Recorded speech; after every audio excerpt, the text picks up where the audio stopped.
siya kay Pangulong Ferdinand R. Marcos Jr. Muling magpamiyembro ang Pilipinas sa ICC. Yung muling pagsali po ng Pilipinas sa ICC ay makakatulong po para mas mapadali at mas mapabilis ang investigasyon.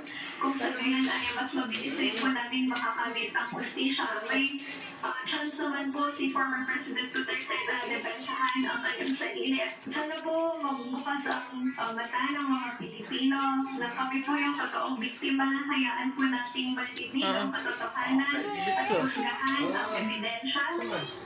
At ebidensya na rin po ang magsasalita para sa sarili. George Garcia, para sa Pambansang Pilipinas, sa Papo, Pilipinas. Good news para sa ating mga kababayang nasa ibang bansa na hindi makauuwi sa Pilipinas para sa Hatol ng Bayan 2025. Bukas na po ang enrollment para sa internet voting. Tingnan mo si Panguhil, oy. Ngayon ba mo si Panguhil?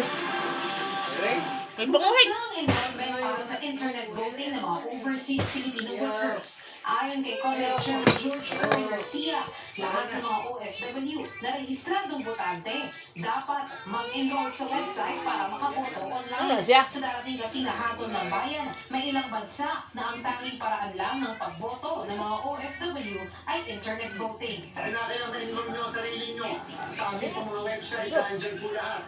At pwede po makakampish, napakagdagi lang po na makakampish sa matter of less than 2 minutes, makakampish nyo po yan. Kaya kailangan lang makuhanan namin kayo ng biometrics. Para makapag-enroll, ang kailangan lang ng mga OFW ay ang kanyang email, numero ng telepono, at pasaporte o kahit anong government-issued ID. Sabi ng Comelec, paraan nila ito o para tiyak ang identity ng isang botante bago siya mapayagang makaboto. Kailangan malaman muna namin, ikaw ba yan?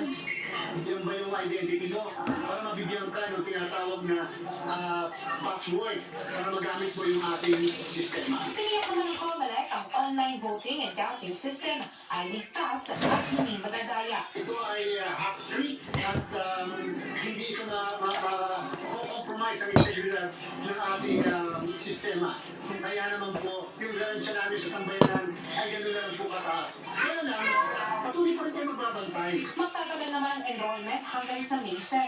Kahit magsimula ang overseas voting,